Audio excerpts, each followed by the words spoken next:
Dr. Supriya. So I tried the new capsule laser system for laser cataract surgery. This is a compact 590 nanometer solid state laser that can be directly attached to the microscope. Unlike other femtosecond lasers, this has virtually no footprint in the OR and allows for a single step procedure.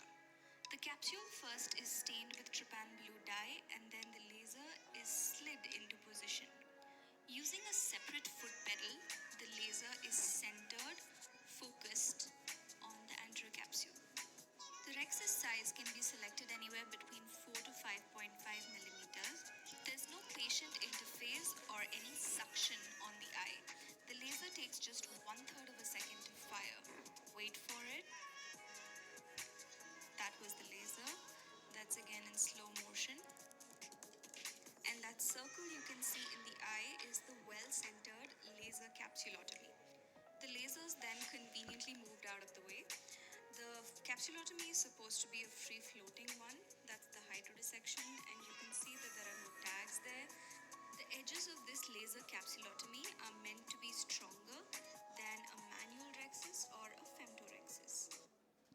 So that was just a quick video of an initial experience with the capsule laser. So as you can see, it has a very small footprint in the UI. You can attach it directly to the microscope. That's the main advantage of this platform. This is just a couple of initial cases that we did.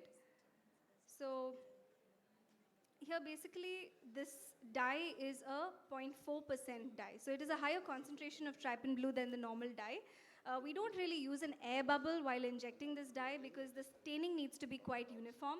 2% sodium hyaluronate is the viscoelastic of choice, and a ring is used to support the eye because most of these cases are done under topical. That was the laser being fired, and we find that it's very useful to use a microrexus forceps to just peel off the rexus just in case of any tags as such.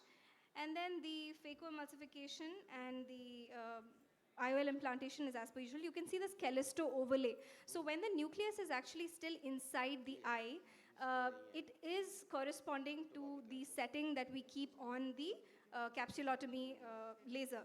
So if you keep it at 5.5 and if we actually measure it post-operatively after the IOL is implanted, the rexus comes down because there's nothing inside the bag which is keeping it inflated. So it seems like a smaller rexus than what was planned. So I'm just going to show some of the interesting cases that we did using this laser. This is a mature intumescent cataract with a small pupil. Here you can see that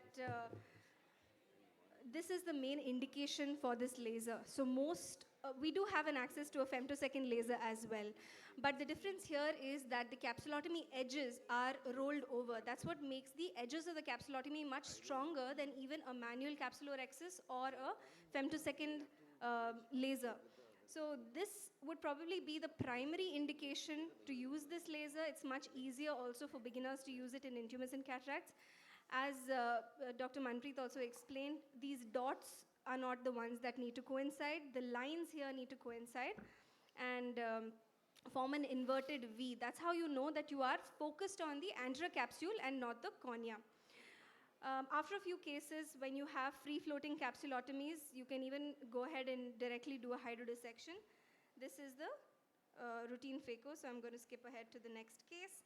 This is again in a small pupil. Does it work with a Maligan ring? Yes, Dr. Kelkar did show a case with the use of a Maligan ring.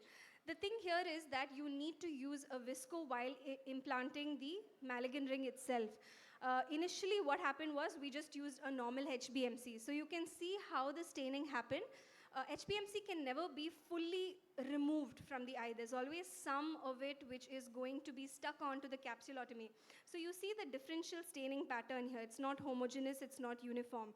So when the laser actually fires in a non-uniform staining pattern, there are some tags that are left and that have to be manually removed with the capsulotomy. So what we realized as a solution for this was that to insert the Maligan ring itself, we used a 2% HPMC, sodium hyaluronate, which comes out as a bolus when you remove the visco. And after removing the visco completely, you stain the capsule, you get a uniform staining, and then you go ahead with the laser.